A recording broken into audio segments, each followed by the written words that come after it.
नमस्कार दर्शक बंधु जदि आपणकर कर्कट राशि होइथाए तेबे एही भिडियोटी को निश्चित भावरे शेष पर्यंत देखंतु। आपणकर व्यस्त बहुल समय मध्यरु मात्र 10 मिनिट समय आपण निज पाई दियंतु एवं निज भविष्यत विषय जानतु कहीं समस्त कर्कट राशिर व्यक्ति विशेषकर जीवन एही पवित्र महाविषुव पणा संक्रांति ठारू बदलिबाकु जाउछि। कारण ग्रह मानकर चलन रे हेब बहुत बड़ परिवर्तन जहाद्वारा आपणक जीवन रे चलिथिबा बहु दुख कष्टर अंत हेबाकु जाउछि एवं पुणी थरे एही महाविषुव पणा संक्रांति ठारू आपणक जीवन रे खुशी फेरिबाकु जाउछि। आपणक राशि रे राजयोगर संयोग सृष्टि हेबाकु जाउछि एवं देखंतु एही ओडिया नववर्षर शुभारंभ रे ओडिया नूतन पांजी अनुसार तीनोटी बड़ शुभ ग्रह आपणकर त्रिकोण बा लक्ष्मी भाव को चलन करने जाउछंती। शुक्र सूर्य मंगल जी आपणकर भाग्यर अधिपति लाभर अधिपति एवं धनर अधिपति अटंती एवं समस्ते आपणकर त्रिकोण को गोचर करुछंती जहाद्वारा आपणक भाग्य गोटे बड़ परिवर्तन हेबाकु जाउछि। अनेक दिगरु अनेक गुड़िए लाभ आपण को प्राप्ति हेबाकु जाउछि। आपणकर समस्त सुख आपण को प्राप्त हेबाकु जाउछि। एही महाविषुव पणा संक्रांति ठारू पुनर्बार आपणक जीवन रे खुशी फेरिबाकु जाउछि। तेबे एबे आसंतु जानिबा एही महाविषुव पणा संक्रांति ठारू कोन बड़ परिवर्तन हेबार अछि। कारण सूर्य जे नवग्रहंकर स्वामी अटंती हेबाकु जाउछंती उच्चस्थ तेणुकरी आपणकर बहुत गुड़िए क्षेत्र में शुभ फल उच्च फल प्रदान करिवे। एहा पूर्वरु जदि आपणकर भी कर्कट राशि होइथाए एवं आपण भी ईश्वर को आंतरिक भक्ति एवं विश्वास करती तेबे भिडियोटी को लाइक करंतु। कमेंट बॉक्स रे जय जगन्नाथ जय माँ लक्ष्मी अवश्य लिखि दियंतु।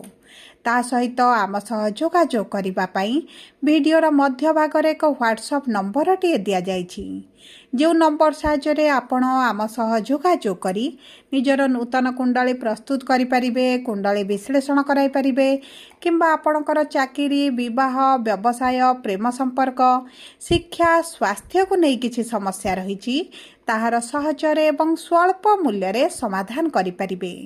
सेतिपई आपण आम सह भिडियोर शेष पर्यंत जोड़ी होई रुहंतु एवं व्हाट्सएप नंबर माध्यम रे आम सह जोगाजोग करी खूब कम मूल्य रे आपणक समस्यार समाधान करंतु। एबे आसंतु कार्यक्रमटी को आग को बढ़ाइबा एवं जानिबा एही संक्रांति परठारू एही ओडिया नववर्ष आरंभरू आपणकर किभଳି परिवर्तन हेबा पई जाउछि। देखंतु आपणकर राशिर स्वामी चंद्रमा एवं शुक्र बुध सूर्य जी आपणकर धनर लाभर एवं भाग्यर अधिपति अटंती शनिक भाव रे विराजमान थिबारु आपणकर स्वास्थ्य रे समस्या देखुथिले, कर्म क्षेत्र रे समस्या बढ़ी जाइथिला, आपणकर धनर समस्याटी मध्य बढ़ी जाइथिला एवं आपण ऋण आनिथिले किंतु ऋणटी को सुझी न पारी ऋणर भार आपणक उपरे बढ़ी चलिथिला। आपण जो कार्य गुड़िक हाथ देउथिले सेथिरे आपणको सफलता मिल पारु नथिला। आपण मानसिक दुश्चिंता मध्य दे गति करुथिले। अधिकांश कार्य आपणकर अधारे रही जाइथिला, अधारे अटकी जाइछि, बाधा विघ्न समस्या एही सब भीतर दे आपण गति करूछंती एवं देखंतु परिवार मध्य आपण शांति अनुभव करूनांती। विद्यार्थी माने शिक्षा क्षेत्र रे मध्य बहुत अधिक समस्या देखुछंती। बहुत गुड़िए कर्कट राशिर व्यक्ति माने चाकरी पई अप्लाई करी आवेदन करी बारंबार दौड़िबा परे मध्य चाकरी प्राप्ति हेउ नाही निराशता देखुछंती। सबुठारु बड़ समस्या हेउची संतान संतति को नहीं, संतान प्राप्ति रे समस्या किंबा संतानकर क्यारियर भविष्यत को नहीं समस्या एवं ताहा सहित आपणकर पारिवारिक जीवन हेउ दाम्पत्य जीवन हेउ बा प्रेम संपर्क हेउ छोट छोट कथारे झगड़ा मनमालिन मतभेद मध्य देखा जाउची। तेबे देखंतु एही भली जहा भी समस्या आपणक जीवन रे चलीची ताहा आपणकर दूर हेबा पाई जाउची। एही पणा संक्रांति ठारू अधिकांश क्षेत्र रे आपणको शुभ फल देखिबाको मिलिबो। तेबे देखंतु आपणकर कर्कट राशि हेले मध्य आपणकर नक्षत्र अनुसार भिन्न भिन्न फल प्राप्ति हेबो। कर्कट राशि पुनर्वसु कर्कट, पुष्या कर्कश एवं पुष्या कर्कट एवं अश्लेषा कर्कट तीनोटी नक्षत्र रही। तेबे सर्वप्रथम जानिबा पुनर्वसु कर्कट बा 7/4 कर्कट राशि व्यक्ति विशेषकर नक्षत्राधिपति होउछंती देवगुरु बृहस्पति विराजमान करिछंती द्वादश भावरे। जो कारण मेडिकल रे जो खर्च हेउथिला, आपणकर अर्थ हानि हेउथिला, आपणकर जेकोसी कार्य आपनको एतडा शुभ फल प्राप्त हेउ नथिला, आपणकर एही नूतन वर्ष प्रारंभरू एवं गुरुंकर गोचरटी आपनको निश्चित भाव में शुभ फल प्रदान करिब। आपणकर स्वास्थ्य रे विशेष भाव में बड़ परिवर्तन आसिब। जदि आपणकर किछि पुराना स्वास्थ्य समस्या रही जो कारण पय आपण पीड़ार अछंती, कष्टर अछंती, ताहा दूर होई जिवो। रोग प्रतिरोधक शक्ति रे वृद्धि घटिब। ता सहित केंद्र को जेहेतु सूर्य गोचर करिवे, सरकारी चाकरी पय जदि आपण चेष्टा करिवे, अप्लाई करिवे एवं परीक्षा इंटरव्यू दियंती, तेबे सरकारी चाकरी रो अति प्रबल योग रही। आपनको सरकारी चाकरी प्राप्त होई पारे, किंबा जदि भी आपण प्राइवेट चाकरी पय परीक्षा देउछंती, इंटरव्यू देउछंती, सेही सब क्षेत्र गुड़िकर मध्य आपनको शुभ फल प्राप्ति हेबो। देखंतु सूर्य हेउछंती आपणकर धनर अधिपति, विराजमान करिवे कर्मर भावरे। तेणु करी आपण व्यवसाय को आरंभ करंतु किंबा चाकरी पय आरंभ करंतु, आपनको उभय क्षेत्र रे, आपणको कर्म क्षेत्र रे शुभ फल प्राप्ति हेबो। एवं ता सहित जदि आपणकर किछि परीक्षा रहिछि, प्रतियोगितार भाग नेउछंती, सेही सब क्षेत्र रे मध्य शुभ फल प्राप्ति हेबो। विशेष भाव में आपणकर भाग्य साथ देव। जदि आपण संतान पय चेष्टा करे विफलता देखुथिले, तेबे संतान प्राप्ति पय मध्य भल योग बनुछि। एबे आसंतु जानिबा किपरि रहिबो पुष्या कर्कट राशि व्यक्ति विशेषकर 8/4 राशि व्यक्ति विशेष मानकर एही महाविषुव पणा संक्रांति परठारु। देखंतु शनि हेउछंती आपणकर नक्षत्र अधिपति, विराजमान करिछंती आपणकर भाग्यर भावरे, किंतु गुरुंक राशि रे अछंती। तेणु करी एतडा अशुभ प्रभाव आपणकर पकाइबे नाही। सूर्य आपणकर केंद्र को गोचर करबा क्षणी आपणक भाग्य आपणक साथ देव। जदि आपणक विवाह रे किछि समस्या हेउथला, ताहा दूर होई जिवो। वैवाहिक संपर्क रे मधुरता आसीबो। आपणक जीवन साथी को कैरियर रे ग्रोथ देखिबे। स्वास्थ्य रे जदि किछि समस्या रहितला, ताहा मध्य दूर होई जिवो। एवं देखंतु उभय कोनोसे एक बड़ निष्पत्ति मध्य नै पारंती, किंबा आपण जदि पार्टनरशिप रे किछि कार्य करूछंती, आपणको निश्चित भाव में लाभ प्राप्ति हेबो। आपणकोर पैतृक संपत्ति को नै जदि किछि समस्या चलीछि, डिस्प्यूट चलीछि, सेथुर मध्य आपण बाहर को आसीबे। आपणको प्राप्य आपणको मिलिबा सहित अचानक किछिटा धन लाभ होई पारे, सरकारी स्तर रु किछि अर्थ प्राप्ति होई पारे, किंबा आपणको अर्थ जदि केउटी फसिक रहिछि, ताहा आपणको मिलि पारे। एवं विशेष भाव में जदि किछि भूमि जमी वाहन आपण क्रय करबा पय चाहुचंती, तेबे मध्य आपणको पय उत्तम रहिबो।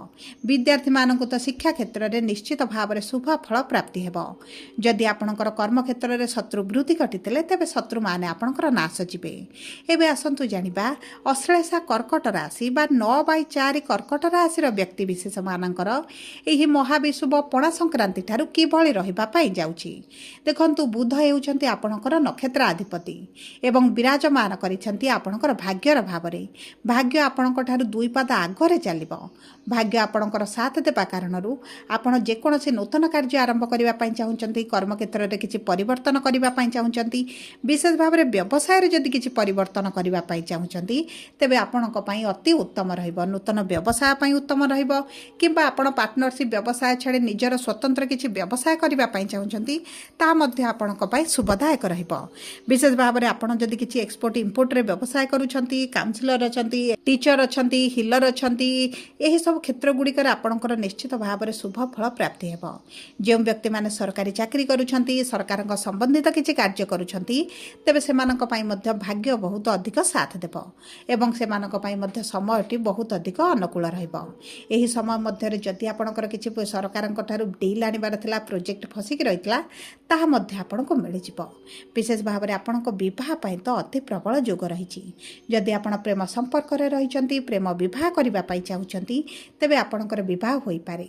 जो व्यक्ति माने द्वितीय विवाह करबा पय चाहुतिले, किंतु विभिन्न प्रकार समस्या आसुची, विलंब देखुचंती, विवाह होई पारु नाही, तेबे आपणकर चिंतार कोनोसी आवश्यकता नाही। आपणको द्वितीय विवाह पय मध्ये भल समय रहिछि।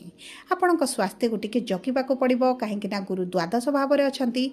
सेति पय आपणको खाद्य पानी उपरे विशेष भाव रे आपणको ध्यान देबाको पड़िबो। मोटाप पड़ी पारे, जो कारणरू आपणकर चर्बी वृद्धि कारणरू पेटर समस्या मध्ये देखि पारंती। ता सहित राहु जेहेतु अष्टम भाव रे अछंती, हाथ गोड़ पाद रे किछिटा जॉइंट रे किछिटा समस्या मध्ये आपण प्रतिदिन गुरुंकर बीज मंत्र 108 थर पाठ करंतु। महादेवंक ମାଙ୍କର ପୂଜାର୍ଚ୍ଚନା କରନ୍ତୁ, ଉପାସନା କରନ୍ତୁ। ଯଦି ଆପଣଙ୍କର ସମସ୍ୟା ଅତ୍ୟଧିକ ରହିଛି ତେବେ ଦୁର୍ଗା ଚାଳିଶା ପାଠ କରନ୍ତୁ, ମା ଦୁର୍ଗାଙ୍କର ଉପାସନା କରନ୍ତୁ।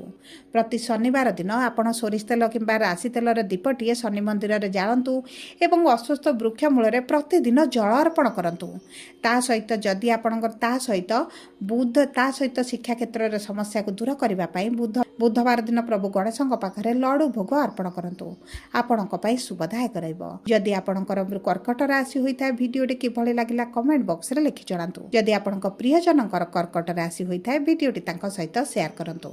ଯଦି ପ୍ରଥମ ଥର ଆମ ଚ୍ୟାନେଲକୁ ଆସିଛନ୍ତି, ଚ୍ୟାନେଲଟିକୁ ସବସ୍କ୍ରାଇବ୍ କରନ୍ତୁ।